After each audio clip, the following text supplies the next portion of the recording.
Good morning all of you. आज जो हम लोग टॉपिक स्टार्ट करने वाले हैं that is mass and weight, gravitation chapter से। ठीक है, इन दोनों के बीच में काफी डिफरेंस पूछे जाते हैं आपसे कि मास और वेट के बीच में डिफरेंस बताइए क्या क्या होता है। हम सबसे पहले डिस्कस कर लेते हैं मास को कि क्या एक्चुअल चीज है। मास वेरी करता है नहीं करता है, ऐसा यूनिट क्या होती है। तो मास होता है किसी भी मैटर की जो एक्चुअल क्वांटिटी है।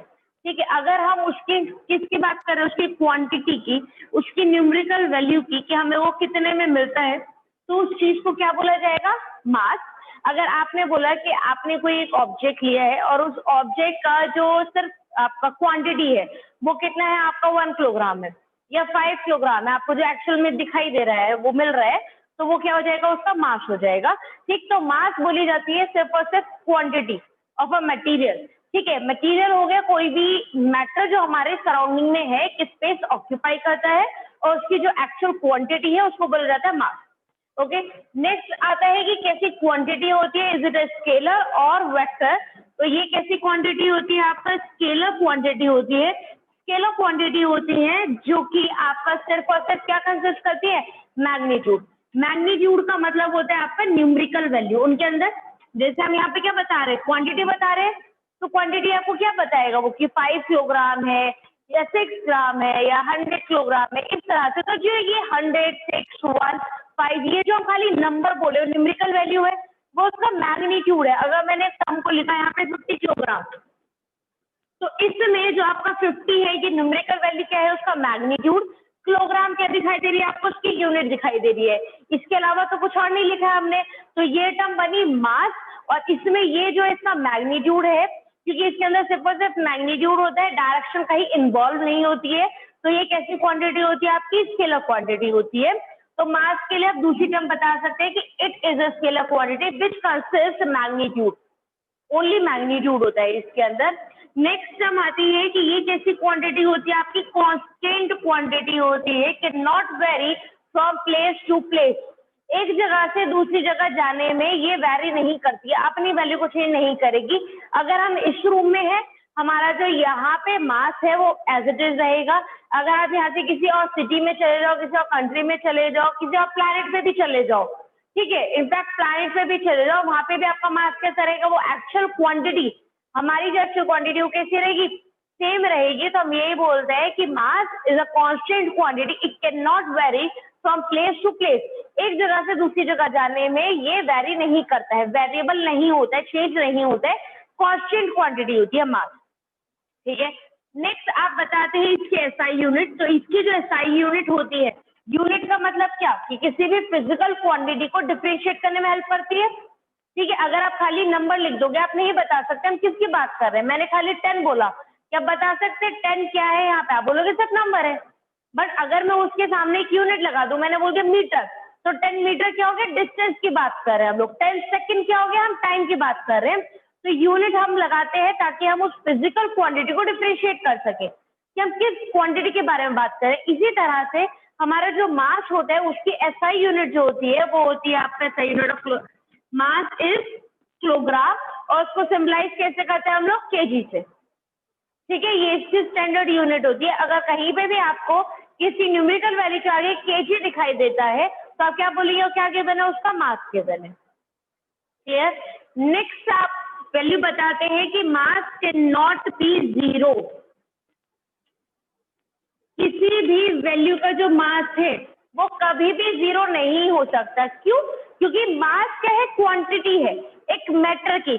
मैटर तो हमारे पास एक पॉइंट ऑब्जेक्ट भी हो सकता है इतना, और एक इतना बड़ा ऑब्जेक्ट भी हो सकता है हमारे पास। ठीक है, अगर ये ऑब्जेक्ट है, ये भी हमारे सराउंडिंग में कुछ ना कुछ स्पेस ऑक्यूपाई कर रहा है। अगर एक पॉइंट ऑब्जेक्ट भी, बहुत छोटा सा ऑब्जेक्ट भी है, तो वो भी हमारे सराउंडिंग में क्या कर रहा है, कुछ ना कुछ स्पेस ऑक्यूपाई कर रहा है, तो उसकी कुछ ना कुछ तो क्वांटिटी होगी, चाहे नेग्लिजिबल होगी, बिल्कुल ना के बराबर होगी, बट उसकी क्वांटिटी होगी।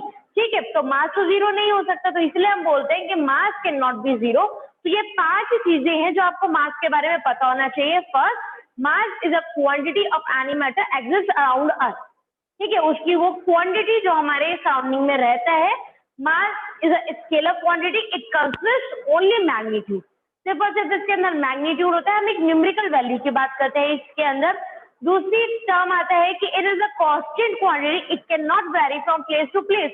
ये कांस्टेंट क्वांटिटी होती है आपका एक जगह से दूसरी जगह जाने में, ठीक है, वेरी नहीं करेगी, चेंज नहीं होगी। नेक्स्ट क्या है आपका कि एसआई यूनिट कितनी होती है इसकी, किलोग्राम। इसको हम जो यूनिट में डिफाइन करते हैं, कौन सी यूनिट लेते हैं, किलोग्राम एसआई यूनिट लेते हैं।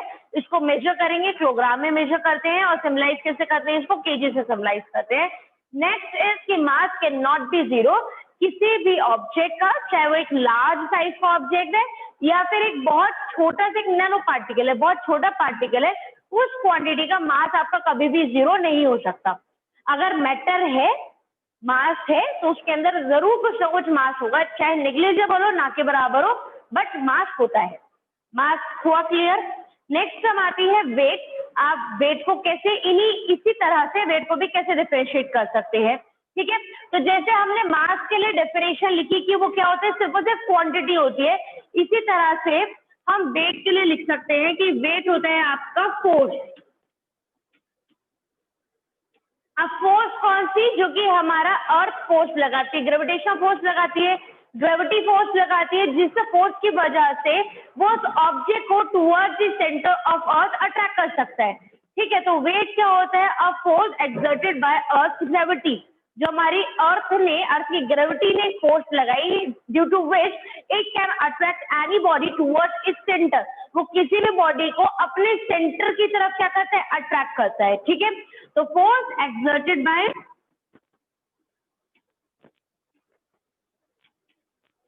अर्थ ग्रेविटी, और कहाँ पे, टुवर्ड्स, क्या बोला हम लोगों ने,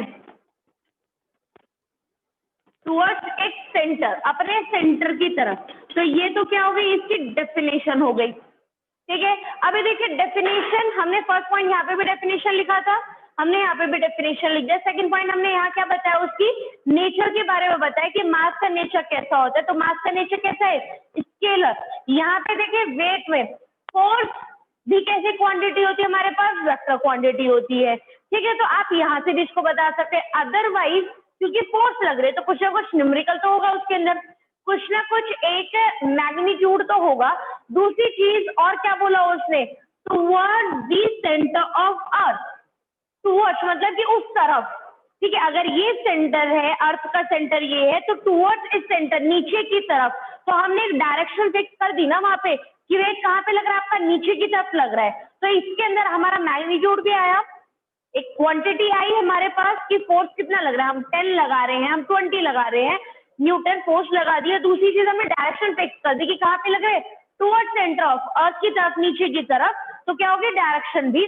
तो इसीलिए वेट हमारी कैसी क्वांटिटी होती है, it is a vector quantity, ठीक है। वेक्टर क्वांटिटी है, क्यों, because it consist both direction as well as magnitude. इसके अंदर दोनों ही चीजें आती हैं, डायरेक्शन भी होती है इसके अंदर, और क्या होता है इसके अंदर, मैग्नीट्यूड भी होता है, ठीक है। सेकंड पॉइंट हमने इसे कंपेयर करके लिख दिया कि फर्स्ट मास अगर स्केलर है तो वेट कैसी क्वांटिटी होती है आपकी, वेक्टर क्वांटिटी होती है, क्योंकि ये अपने अंदर मैग्नीट्यूड और डायरेक्शन दोनों को कंसिस्ट करती है। दूसरी चीज, वेट की डायरेक्शन कहाँ पे होती है, ऑलवेज डाउनवर्ड डायरेक्शन में। अगर हम लोग बैठे हैं यहाँ पे, ठीक है, तो हमारा जो वेट है वो कहाँ पे लग रहा है, ऑलवेज डाउनवर्ड डायरेक्शन में लग रहा है। आपने हमेशा ही सिंबल देखा होगा कि ये एक ब्लॉक है, आप इस ब्लॉक को इधर से उधर कैरी कर रहे हो, तो डाउनवर्ड डायरेक्शन में क्या लग रहा है, mg।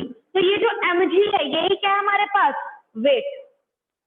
कैसे हमने बताया, इसको लेके हमने क्या बताया, वेट क्या है, फोर्स।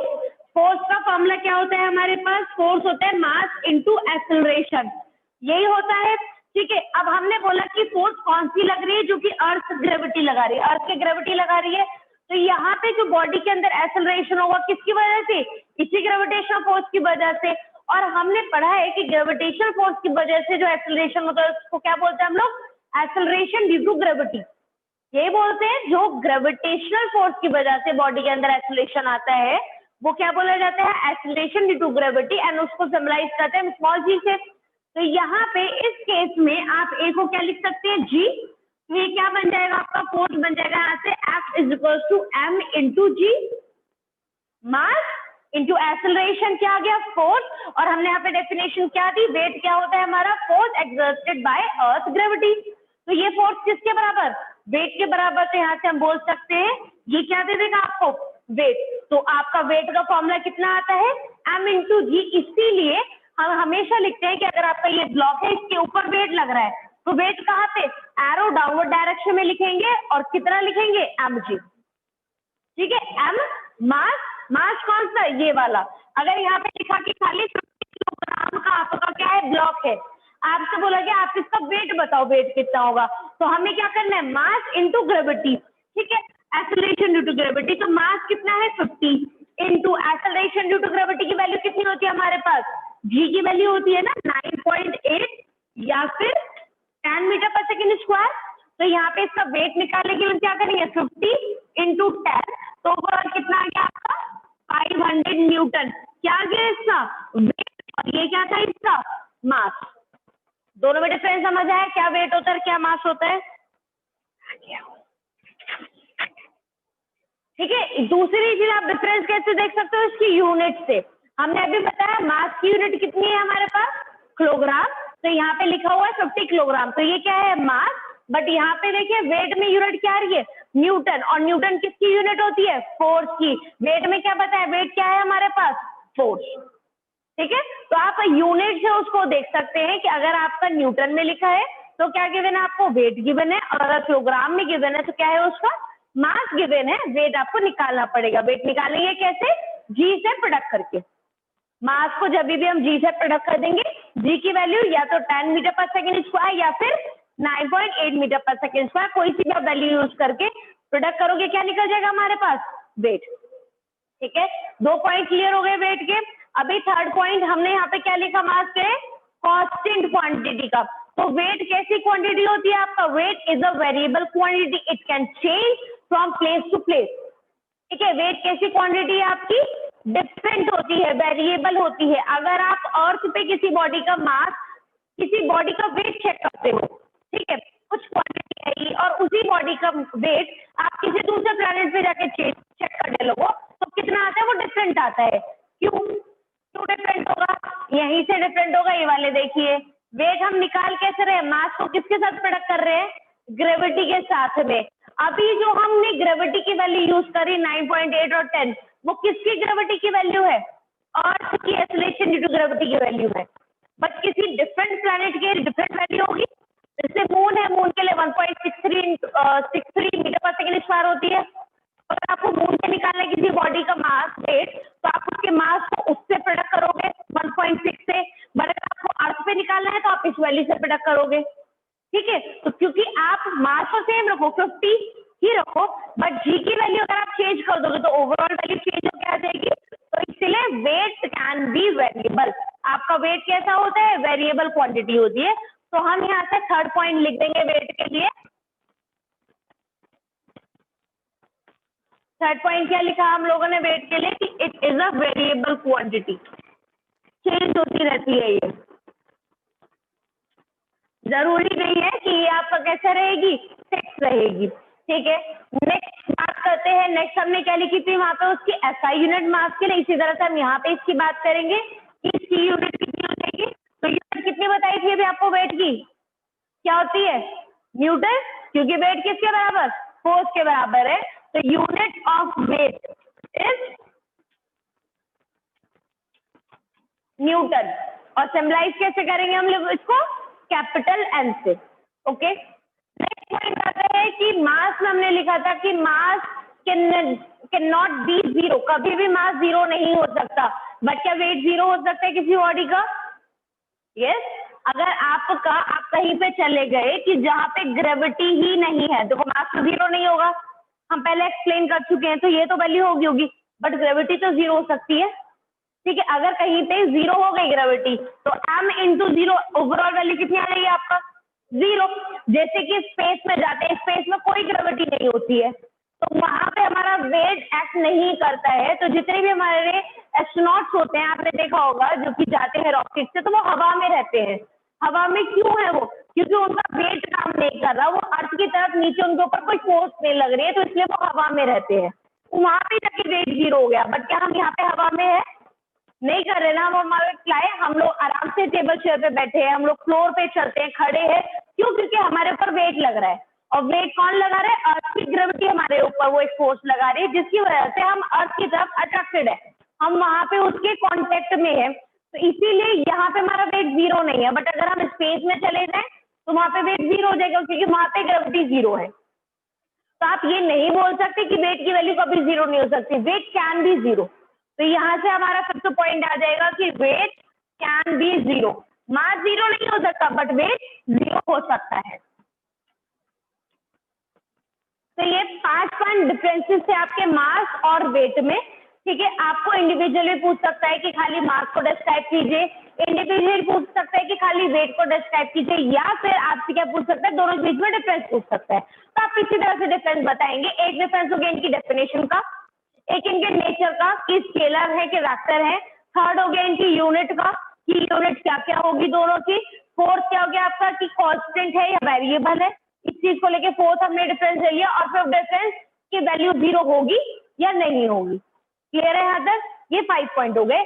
मास और वेट से इससे रिलेटेड आपका एक क्वेश्चन पूछा जाता है कि आपको शो करना है किसी बॉडी का मास जो वेट है वो अर्थ पे कुछ और है, बट मून पे जाने के बाद वो उसका 1/6 टाइम रह जाता है, 6 गुना कम हो जाता है वहां पे जाके वेट। ठीक है, तो ऐसा क्या है, हम यहाँ पे इसको शो कर लेते हैं।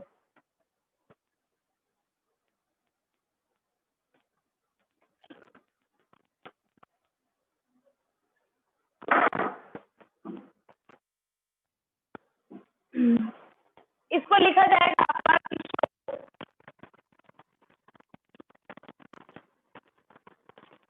the weight body on moon is 1/6 on the weight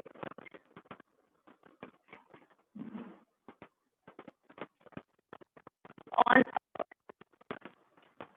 ठीक है, अगर आप किसी एक बॉडी का वेट अर्थ पे कुछ मेजर कर रहे हो तो मून पे जाके कितना हो जाता है, वो उसका 1/6 हो जाता है। ठीक है, तो इस चीज को आप कैसे करेंगे वो देख लीजिए। यहाँ पे देखिए, सबसे पहले हम अगर बात करते हैं कि हमारा ये मान लीजिए मून है, ठीक है, और ये अर्थ है। आपको ये पता होगा कि अर्थ का जो साइज है मून से काफी बड़ा है। ठीक है, ठीक, उसका साइज बड़ा है, उसकी रेडियस बड़ी है अर्थ से। ठीक, तो अगर मैं साइज बड़ा है तो उसका मास ज्यादा होगा, क्योंकि ये ज्यादा स्पेस ऑक्यूपाई करता है, इसका सरफेस एरिया ज्यादा है, तो इसका ओवरऑल जो मास है, जो इसके अंदर क्वांटिटी होगी वो कितनी होगी, ज्यादा होगी इन कंपैरिजन टू मून। ठीक है, तो हम यहाँ से जो ऑब्जर्व करते हैं, ऑब्जर्वेशन के बाद जो रिलेशन दिया जाता है दोनों के मास और दोनों के रेडियस में, आप वो देख लीजिए। जो हमें पता है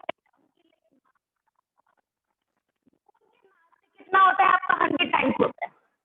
मतलब जो भी मास मून का है उससे 100 गुना ज्यादा किसका है, अर्थ का होता है। ठीक है, तो हम यहाँ से लिख सकते हैं कि मास ऑफ अर्थ ME का मतलब mass of earth is equal to 100 times of mass of moon. MM का मतलब मास ऑफ मून। इसी तरह से रेडियस की अगर बात करें तो RE इक्वल होता है 4RM। जो उसकी रेडियस है वो 4 गुना ज्यादा है अर्थ की, किसके कंपैरिजन में, मून के कंपैरिजन में। ठीक है, अगर ये मून है और ये अर्थ है तो साइज भी बड़ा है, साइज बड़ा है तो मास ज्यादा होगा, मास ज्यादा होगा तो उसकी रेडियस भी क्या होगी आपका, ज्यादा होगी। तो ये जो पॉइंट है ये हमें गिवन होता है, ये हमें पता है। ठीक है, अब हम इसे कैसे कैलकुलेट करेंगे कि किस तरह से 1/6 हो जाता है। सबसे पहले आप इस स्टेटमेंट को लिखिए कि हमें प्रूफ क्या करना है।